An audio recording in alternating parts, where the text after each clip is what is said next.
যে কলকাতার কলেজ এবং অন্যান্য যে পশ্চিমবাংলার কলেজগুলো রয়েছে, এরপরেও আসি একদম নতুন যে কলেজগুলো খুলেছে সেগুলোর পার্থক্যটা কোথায়। কাউন্সিলিং এর সময় তোমরা যখন চয়েস ফিলিং করবে, অর্থাৎ তোমরা যখন সিলেক্ট করবে যে কোন কোন কলেজগুলো তোমরা আগে পরে করে দেবে, সেটা নিয়ে অনেকে কনফিউজড আছো। তাহলে ডেফিনেটলি আমার স্বপ্ন পূরণ হয়েছে। কলকাতায় থেকে আমি এক্সট্রা কি পেয়েছি যেটা আমি অন্য কলেজে হলে হয়তো পারতাম না। যারা ভাবছো সেমি গভর্নমেন্টে ভর্তি হয়ে যাবে কিনা, অর্থাৎ কোনো প্রাইভেট কলেজে অ্যাডমিশন নেবে কিনা, হ্যালো এভরিওয়ান, আমি প্রিয়দর্শিনী চ্যাটার্জি, আরজিকর মেডিকেল কলেজে third year MBBS student, and welcome back to my channel. আজকের ভিডিওটা যারা নিট 2025-এ চান্স পেয়ে গেছো, কলেজ জয়েন করার জন্য ওয়েট করছো, অথবা যারা একটু বর্ডার লাইন আছো, যারা বুঝতে পারছো না যে এমবিবিএস এর কোনো কলেজ পাবে নাকি সেমি গভর্নমেন্টে জয়েন করে নেবে, অথবা নেক্সট ইয়ারের জন্য ড্রপ দেওয়ার জন্য প্রিপারেশন নেবে, অথবা তোমরা যারা এমনি জাস্ট পরের বছর দেবে জানো, তাও একটু জানতে চাও এই বিষয়টা সম্বন্ধে, যে কেউ ভিডিওটা দেখতেই পারো। শেষ কয়েকদিন ধরে আমি কিছু মেসেজ বারবার পেয়েছি, সেটা হচ্ছে তোমরা যারা এই বছর কলেজ জয়েন করবে তারা বুঝতে পারছো না যে, আর তোমাদের মধ্যে অনেকটা একটা ডাউট হচ্ছে যে প্রতিটা কলেজের মধ্যে কতটা ডিফারেন্স আছে। অর্থাৎ কলকাতার কলেজে যে পড়ছে, এবং ধরে নাও অনেকটা দূরে উত্তরবঙ্গের কোনো কলেজে, আমি এটা জাস্ট এক্সাম্পল হিসেবে বলছি, আর কোনো রিজন নেই, কলকাতা থেকে যতটা দূরে হবে সেই রকম কোনো কলেজে অথবা কোনো জেলার কোনো কলেজে যারা পড়ছে, তাদের মধ্যে ডিফারেন্সটা ঠিক কোথায়, এবং সবকিছু মিলিয়ে নতুন কলেজ এবং পুরনো কলেজ, ধরো একটা কলেজ 150 বছর আগে খুলেছিল এবং একটা কলেজ 2 বছর আগে খুলেছে, দুটো কলেজের মধ্যে ডিফারেন্স কোথায়। অনেকে জিজ্ঞেস করছো সেমি গভর্নমেন্টে যদি কেউ ভর্তি হয়ে যেতে চাও, অথবা মানে প্রাইভেট কলেজে ম্যানেজমেন্ট কোটাতে কেউ যদি ভর্তি হয়ে যেতে চাও, সেই সমস্ত কিছু নিয়ে তোমরা ডিসিশন নিতে পারছো না। সেটার সাথে গভর্নমেন্টের পার্থক্যটা কোথায়, তোমাদের পরে কোনো রকম হ্যারাসমেন্ট সহ্য করতে হবে কিনা, এবং যে কোনো কিছু একটা সোশ্যাল একটা স্টিগমা থাকে, সব মিলিয়ে এই ভিডিওটাই সম্পূর্ণ ডাউটটা আমি ক্লিয়ার করব। প্রথমে বলি, যখন আমরা নিট দিই আমাদের সবার মধ্যে একটা ইচ্ছা থাকে যে আমরা সবাই কোনো একটা বড় বড় কলেজে পড়বো। যেমন এটা হতেই পারে তোমাদের পছন্দ অনুযায়ী, যে কেউ কেউ ডেফিনেটলি ভাবে যে না আমি বাইরের কোনো একটা রাজ্যে কোনো একটা বড় এমসে পড়বো, কেউ ভাবে আমি দিল্লির কোনো কলেজে পড়বো, কেউ ভাবে আমি মেডিকেল কলেজ কলকাতায় পড়বো, কেউ ভাবে আমি কলকাতার মধ্যে কোনো একটা কলেজে পড়বো, যে ক্যাটাগরিতে আমি পড়তাম। আমি যখন নেটের প্রিপারেশন নিতাম সবসময় আমি মাকে বলতাম যে আমি যেন কলকাতার যে 5টা কলেজ আছে সেই 5টা কলেজের শেষ যে সিটটা আছে সেইটা কেউ আমায় দিয়ে দিক, তাহলেই মানে আমার লাইফ একদম সেট হয়ে যাবে। বাট এটা আজ থেকে 4 বছর আগের কথা। যদি আমি 4 বছর পরে আজকে এসে বলি, এই সমস্ত কিছু আমাদের ভ্রান্ত ধারণা যে এটা হয়ে গেলে লাইফ সেট হয়ে যাবে, ওটা হয়ে গেলে লাইফ সেট হয়ে যাবে। লাইফ কোনোদিনও সেট হয় না। আজকে আমি দাঁড়িয়ে আরো অনেক কিছু মনে করি যেগুলো হয়ে গেলে আমার লাইফ সেট হয়ে যাবে। তো এগুলোর কোনো ম্যাটারই করে না প্রথম কথা। বাট আমরা একটা ড্রিম দেখে থাকি, হয়তো আমরা সেই ড্রিমটা অবধি পৌঁছাতে পারি, হয়তো আমরা সেই ড্রিমটার কাছাকাছি পৌঁছাতে পারি, বাট স্বপ্ন দেখাটা তো অবশ্যই জরুরি। কিন্তু বাস্তবে যদি আমি দেখি যে কলকাতার কলেজ এবং অন্যান্য যে পশ্চিমবাংলার কলেজগুলো রয়েছে, এরপরেও আসি একদম নতুন যে কলেজগুলো খুলেছে সেগুলোর পার্থক্যটা কোথায়। প্রথম কথা, ভগবান আমার একটা চাওয়া পূরণ করে দিয়েছে, সেটা হচ্ছে আমাকে কলকাতার কলেজে এবং কলকাতার প্রথম 4টে কলেজের মধ্যে একটা কলেজে আমি পড়ি, যে কলেজটার অনেক নাম, অনেক পুরনো একটা কলেজ, সেটা আরজিকর মেডিকেল কলেজ। আমার যে স্বপ্ন ছিল সেটা ভগবান সফল করে দিয়েছে। যখন সেই স্বপ্নটা আমার পূরণ হয়ে গেছে, আমরা মানুষ খুব বেশি লোভী টাইপের বলতে পারি, যে আমাদের সেটা পছন্দ হয় না, আমাদের আরো কিছু চাই, আরো কিছু চাই, আরো কিছু চাই, আমরা ভগবানের থেকে চাইতে থাকি। এটার বাইরে বেরিয়ে আমি যদি পাওয়াটা হিসাব করি, তাহলে ডেফিনেটলি আমার স্বপ্ন পূরণ হয়েছে। কলকাতায় থেকে আমি এক্সট্রা কি পেয়েছি যেটা আমি অন্য কলেজে হলে হয়তো পারতাম না, অথবা আমার বাড়ির কাছে যে কলেজ আছে সেই কলেজে ভর্তি হলে হয়তো পেতাম না, সেটা হচ্ছে কলকাতাতে অনেক কিছু সহজে অ্যাক্সেসিবল। অর্থাৎ আমরা মফস্বলে বড় হয়েছি, আমি নিজে ছোট থেকে মফস্বলে বড় হয়েছি। আমার সেইভাবে কলকাতায় যদি আমরা কখনো বেড়াতে যেতাম ছোট থেকে, সেটা একটা বেড়াতে যাওয়া হিসেবে আলাদা একটা দিন 1 মাস আগে থেকে ঠিক করে থাকতো। এই দিন আমরা এখন যেমন আমরা কোথাও পাহাড়ে বেড়াতে গেলে বা সমুদ্রে বেড়াতে গেলে আগে থেকে ডিসাইড করে রাখি, সেই রকম আমাদের কাছে কলকাতা যাওয়া ছিল, যে অমুক দিন আমার বাবা ছুটি নেবে, সেই দিন আমরা কলকাতায় বেড়াতে যাবো, এরকম ব্যাপারটা ছিল। কিন্তু এখন যখন আমি কলকাতায় থাকতে পারি একা একা, আমি অনেক বেশি স্বাবলম্বী হয়েছি, অনেক বেশি সবকিছু চিনতে শিখেছি, অনেক বেশি একা একা বাইরে থেকে ডিল করতে শিখেছি, অনেক কিছু শিখিনি। কিন্তু আমরা মনে হয় কলকাতা যেহেতু একটা মেট্রো সিটি, সেই জন্য অনেক কিছু আমাদের হাতের কাছে পাওয়া যায়, এইটুকু। এটার সাথে কোনো কলেজের মেডিকেল পড়াশোনা, এটার কিচ্ছু ম্যাটার করে না তুমি কলকাতার কলেজে পড়ো না তুমি একটা অন্য পেরিফেরাল কলেজে পড়ো, দুটো সম্পূর্ণভাবে সেম। যেরকম মাধ্যমিকের রেজাল্ট বেরোলে, উচ্চ মাধ্যমিকের রেজাল্ট বেরোলে তুমি দেখতে পাবে কলকাতার রেজাল্ট আর পেরিফেরাল কোন একটা জায়গার কোন একটা জেলার রেজাল্ট তুলনায় জেলার রেজাল্ট অনেক ভালো হয়। সেম টু সেম রেজাল্টের সাথে, ডাক্তারি শেখার সাথে, এমবিবিএস লেভেলে অন্তত কলকাতার কলেজ অন্য কলেজ কি 2022-এর কলেজে কোনো ম্যাটার করে না। তুমি কতটা পড়ছো, এমবিবিএস এ যেটুকু শিখতে লাগে সেটা যে কোনো একটা জেলার কলেজে সেম, এমন কিছু এখানে এক্সট্রা হয়ে যায় না। এবং যে কোনো পুরোনো কলেজ আর নতুন কলেজের যদি তুলনা করি, তাহলেও এমবিবিএস হিসেবে তোমার যতটা শেখার দরকার, তুমি কোনো সুপার স্পেশালিটি এখানে করতে আসোনি যে তোমাকে অনেক বড় বড় কিছু শিখিয়ে দেওয়া হচ্ছে বা কিছু। সেটা ডেফিনেটলি তোমার চয়েসের উপর, কিছুটা তোমার শেখার ইচ্ছার উপর নির্ভর করে। বাট আমার মনে হয় যে ওখানেও তুমি যা শিখবে, কারোর যদি নিজের পড়াশোনার প্রতি ইন্টারেস্ট থাকে, তাহলে সে একটা সেম মাধ্যমিক উচ্চ মাধ্যমিকের মতো একটা জেলায় থেকে যা শিখবে, কলকাতাতে এসেও তাই শিখবে। বরং একটা জিনিস হয় অনেক ক্ষেত্রে, যেটা আমরা ছোটবেলাতেও দেখতে পারি, যে বয়সটা টিনেজ ছিল সেই সময়তেও, অনেক কিছু জিনিস, অনেক বিনোদন হাতের কাছে থাকলে মানুষের জীবনে কোনো সমস্যাও কিন্তু হতে পারে। তো সেই সবকিছু ব্যালেন্স করে, এটা ছাড়া পড়াশোনার কোনো পার্থক্য নেই। যারা ভাবছো সেমি গভর্নমেন্টে ভর্তি হয়ে যাবে কিনা, অর্থাৎ কোনো প্রাইভেট কলেজে অ্যাডমিশন নেবে কিনা, এটার ক্ষেত্রে তোমাদের কলেজের যোগ্যতা, কলেজ থেকে যে মানে তোমরা যে সার্টিফিকেট পাবে, সেটা সমাজে কিভাবে তোমরা অ্যাকসেপ্টেবল হবে, এইগুলোর থেকেও বেশি গুরুত্বপূর্ণ জিনিস হচ্ছে, যদি তোমরা সেমি গভর্নমেন্টে ভর্তি হয়ে যাও সেটা ঠিক আছে, ভালো। বাট যদি তোমার বাবা মা সেটা অ্যাফোর্ড করতে পারেন, স্বচ্ছন্দে অ্যাফোর্ড করতে পারেন, তবে এমন না, আমি এরকম মেসেজ পেয়েছি বলে বলছি যে আমি আমাদের সব জমি যা কিছু বাড়িতে আছে সব প্রপার্টি বেচে দিচ্ছি, দিয়ে আমি একটা এমবিবিএস পড়ার জন্য ভর্তি হয়েছি, সেটা একদম মানে সেটার কোনো ভ্যালু নেই। মানে এত কিছু করে কেউ শুধু একটা এমবিবিএস ডিগ্রির জন্য বলে, এমবিবিএস এর ডিগ্রিটার মানে এতটাও সেটা বড় ডিগ্রি না যে সেটার জন্য সমস্ত কিছু বেচে দিতে হবে। সেই টাকাটা যতদিনে তোমরা রিটার্ন করবে, সেটাতে কিন্তু অনেক ক্ষতি হয়ে যাওয়ার সম্ভাবনা আছে। সবকিছু আমি আমার শেষ নিঃশ্বাসটুকু দিয়ে দিয়ে একটা প্রাইভেট কলেজে ভর্তি হচ্ছি, আমাদের শরীর আছে, অনেক কিছু আছে। এমবিবিএস এর ফিস বাদেও এমবিবিএস একটা বড় সংখ্যক অ্যামাউন্ট তোমার থাকা খাওয়া, তোমার এমবিবিএস এর পড়াশোনা সবকিছুতে লাগবে। শুধু কলেজ ফিসটা কিন্তু সব না, তোমাকে ওখানে আরো 5.5 বছর থাকতে হবে। তো সেটার জন্যও একটা বড় খরচা আছে। সেই সমস্ত টাকা পয়সা আমার যে সেভিংস আছে আমি সব দিয়ে সেটা আমার ম্যানেজমেন্ট কোটাতে, অর্থাৎ যেটা 80 লাখ টাকা লাগে সেইখানেও ভর্তি হচ্ছে, অথবা 20 লাখ টাকা দিয়ে ভর্তি হচ্ছি।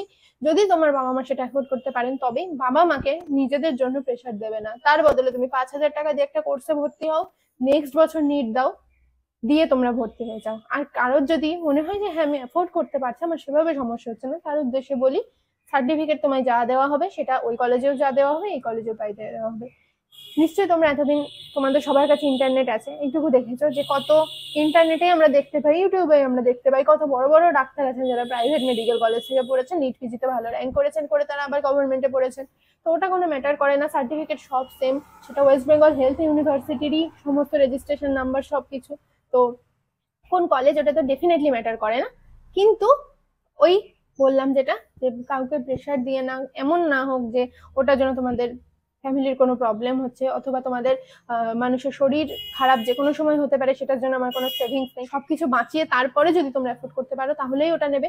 বাট যদি তোমরা নেবে বলে স্থির করে থাকো, এই সময় দাঁড়িয়ে যদি তোমাদের কাছে সেমি গভর্নমেন্ট অন্তত অ্যাফোর্ডেবল হয়, আমার মনে হয় যে প্রাইভেট 80 লাখ টাকা দিয়ে যারা পড়ছে, সেটা ওই 80 লাখ টাকা তুলতে বহু টাইম লেগে যাবে, একটা ডাক্তারের ইনকাম এতটাও না। তো সেটা আমার পার্সোনালি ওয়ার্থ ইট বলে মনে হয় না, যে এমবিবিএস ডিগ্রির জন্য এতগুলো টাকা দিয়ে দেওয়া। বাকিটা তো তোমাদের চয়েস, পাওয়া যখন যাই তখন এটা আমি বলার কেউ না। কিন্তু সেমি গভর্নমেন্ট কেউ চাইলে, যদি মানে তোমরা চাও 1 বছর বাঁচানোর জন্য এখন নিটের যা হাল নিতে পারো, যদি তোমাদের কাছে ওই যা যা শর্ত বললাম তাই অ্যাফোর্ডেবল হয় জিনিসটা। আর যদি তোমরা ভর্তি হবে বলে ডিসিশন নাও, তাহলে এইটা আর মনের মধ্যে সংকোচ রাখবে না যে আমি হয়তো ওরা বেশি কিছু শিখে গেল সরকারি কলেজে পড়ে, আমি কিছু শিখতে পারছি না। এটা একদম না। সমস্ত পড়াশোনা সবকিছু শেখা তোমাদের হাতে, সমস্ত কিছু তোমরাও একই রকম ভাবেই শিখতে পারবে। সমস্ত পরীক্ষার কোয়েশ্চেন থেকে শুরু করে সব এক, কিচ্ছু আলাদা নয়। তো তোমরা নির্দ্বিধায় ভর্তি হতে পারো। আর এমবিবিএস এ ঢুকে খুব ভালো করে পড়াশোনা করবে, ওটা কোনো ম্যাটার করে না।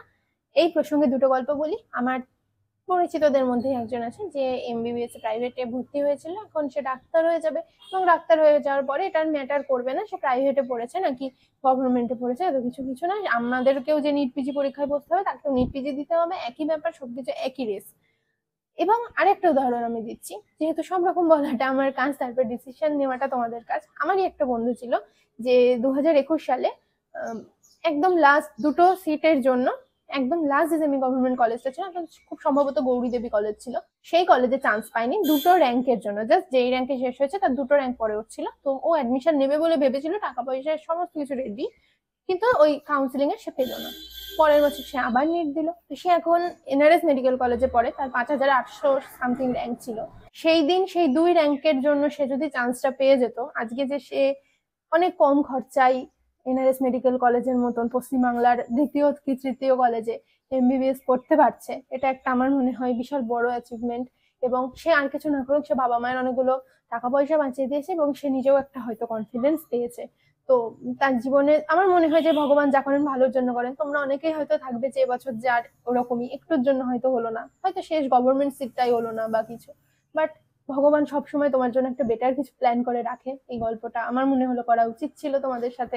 হয়তো তোমরা এটা থেকে, আমি তো অনেক কিছু শিখেছিলাম সেই সময়, খুব পজিটিভ একটা ভাইব পেয়েছিলাম, তোমরাও হয়তো পেতে পারো, সেই জন্য শেয়ার করলাম। তো এটা গেলে তোমাদের এমবিবিএস ডিগ্রি রিলেটেড ডাউট। আশা করি বোঝাতে পারলাম যে যারা কলকাতার কলেজে পড়ে এবং যারা পেরিফেরাল কলেজে পড়ে, শুধু কলকাতা শহরটা ছাড়া আর কোনো কিছু পার্থক্য নেই।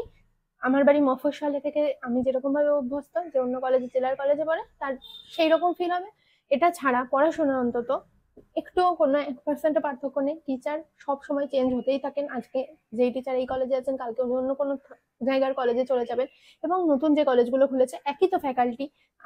কয়েক বছর আগে যিনি নতুন কলেজে ছিলেন একটা, তিনি আজকে আমাদের কলেজের প্রিন্সিপাল। তো এগুলো কোনো ম্যাটার করে না, শেখাটা সবসময় নিজের উপর। আর এবার আমি বলবো কাউন্সিলিং রিলেটেড কথা, যেটা তোমাদের আমি স্টেপ বাই স্টেপ কাউন্সিলিং নিয়ে আরেকটা ভিডিও বানাবো। এই ভিডিওটাতে আমি বলছি কাউন্সিলিং এর সময় তোমরা যখন চয়েস ফিলিং করবে, অর্থাৎ তোমরা যখন সিলেক্ট করবে যে কোন কোন কলেজগুলো তোমরা আগে পরে করে দেবে, সেটা নিয়ে অনেকে কনফিউজড আছো।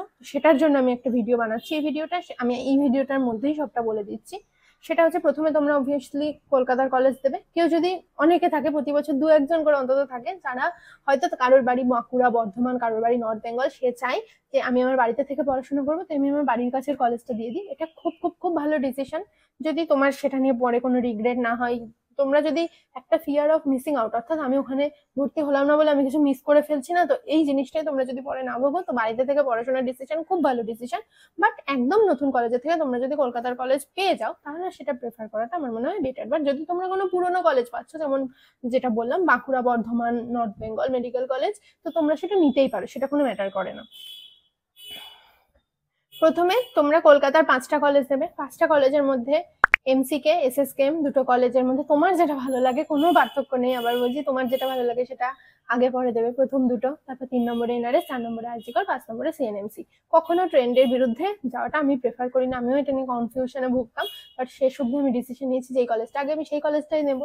তো তার জন্য আমি মনে করি যে আমি সেটা একদম ঠিক ডিসিশন নিয়েছি। এরকম না যে আমি আগের কলেজটা ছেড়ে দিয়ে পরের কলেজটা নিয়েছি, তাহলে আমার মনে হয় যে একটা রিগ্রেট থেকে যেত। তো আমি এটার জন্য স্যাটিসফাইড। বাট তোমাদের যদি সেটা মনে হয় যে তোমরা নিতেই পারো। তারপরে তোমাদের বাড়ির কাছে, যেটা সিএনএমসি হয়ে যাওয়ার পরে যেটা তোমাদের বাড়ির কাছের কলেজ, সব সময় তোমরা সেই কলেজটা নেবে।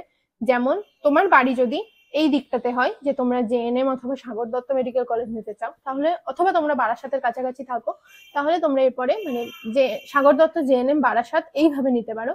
যদি তোমরা বাঁকুড়া, বর্ধমান ওই দিকটা তোমাদের কাছাকাছি হয়, তাহলে তোমরা বর্ধমান মেডিকেল কলেজ, তারপর বাঁকুড়া মেডিকেল কলেজ নিতে পারো। যাদের বাড়ি উত্তরবঙ্গে, সিএনএমসির পর definitely north Bengal medical college নিয়ে নেবে। কিন্তু আমি যদি লাস্ট ইয়ারের ট্রেনটা দেখি, তাহলে কাট অফ কেমন গেছিল, সিএনএমসির পরে সাগর দত্ত মেডিকেল কলেজ, তারপর বর্ধমান, জেএনএম, বাঁকুড়া, তারপর কলকাতার মধ্যে একটা কলেজ আছে ইএসআইসি জোকা বলে, যেটা সেন্ট্রাল থেকে খুব সম্ভবত রেগুলেট করা হয়। একই ব্যাপার, বাট ওখানে একটা 1 বছরের বন্ড থাকে। কিন্তু ওখানে ইন্টার্নশিপের যে স্যালারিটা হয়, সেটা পশ্চিমবাংলার অন্যান্য কলেজের থেকে আবার বেশি হয়। তো সেটা তোমরা কনসিডার করতেই পারো, যদি সেখানে যেহেতু ফিজটা একটু এসআইসি জোকাতে বেশি, তো তোমাদের যদি সেই ফিজটা দিতে প্রবলেম না থাকে, সেই ফিজটা আবার তোমরা ইন্টার্নশিপের সময়তে সেই টাকাটা উঠে আসবে, ওটা কোনো ম্যাটার করে না। তারপরে নর্থ বেঙ্গল মেডিকেল কলেজ গেছিল। ডায়মন্ড হারবার যেহেতু আমার মনে হয় কলকাতার একটু কাছাকাছি, তাই জন্য হয়তো ডায়মন্ড হারবারটা অনেকটা 2019-এর কলেজ হলেও আগে চলে আসে এখন। বারাসাত মেডিকেল কলেজও তাই, তোমরা নিতেই পারো এই দুটোর মধ্যে একটা। তারপরে কাট অফ গেছিল Medinipur medical college, Murshidabad medical college, Barasat medical college, Malda medical college. এরপরে চলে আসে 2019 সালে যে কলেজগুলো খোলা হয়েছিল, অর্থাৎ রামপুরহাট, দেবেন মাহাতো, পুরুলিয়া, রায়গঞ্জ, এই কলেজগুলো। যেহেতু কোচবিহার মেডিকেল কলেজটা একটু দূরে, তাই জন্য আমার মনে হয় যে ওটার থেকে হয়তো 2022 সালে যে কলেজগুলো খুলেছে, তার কিছু কিছু কলেজ যেগুলো কলকাতার কাছে, যেমন Prafulla Chandra medical college, Sarat Chandra medical college, এই কলেজগুলো আগে চলে গেছে। এবং শেষের গেছে Tamralipta medical college, Jalpaiguri medical college, Jhargram medical college. এটা আমি একটা লিস্ট করে এখানে লিখে দেবো, তোমরা সেটা থেকে দেখলে তাহলে ক্লিয়ার একটা আইডিয়া পাবে। তো এটাই ব্যাপার, যারা কলকাতার কলেজ পাচ্ছ, মোটামুটি 14-15 হাজার র্যাঙ্কের মধ্যে আছো, জেনারেল ক্যাটাগরি বলছে, অন্যান্য ক্যাটাগরিগুলো তোমরা একটু চেক করে নিও লাস্ট ইয়ারের কাট অফ। তো সেই অনুযায়ী তোমরা কলকাতার 5টার মধ্যে বলে দিলাম যে কি লিস্ট অনুযায়ী সাজাবে। তারপরে তোমরা যাদের র্যাঙ্ক তোমাদের মোটামুটি 28-29 হাজারের মধ্যে, যারা পুরোনো কলেজগুলো পাচ্ছ, অর্থাৎ 2019-এর আগে খোলা কলেজগুলো পাচ্ছ, তাদের মধ্যে যেটা তোমাদের বাড়ির কাছে, একদম বাড়ির কাছে যেগুলো, সেই কলেজটা প্রেফার করবে। লিস্ট অনুযায়ী যাবে না, বাড়িতে থেকে যতটা কাছে হয় সেটা খুব ম্যাটার করে। এমবিবিএস অনেক লম্বা একটা জার্নি, তখন তোমরা বুঝতে পারবে। তারপরে 2019 সালের কলেজ এবং 2019-22 যে কোনো সালের কলেজের মধ্যে তোমার যদি মনে হয় আমি বাড়ির থেকে এই কলেজে পড়াশোনা করতে পারবো, 22-এ না হলেও 19 সালের কলেজগুলো তোমরা নিতেই পারো, এবং বারাসাত, ডায়মন্ড হারবার যদি কারো বাড়ির কাছে হয় তো তোমরা সেই কলেজগুলো নিয়ে নেবে।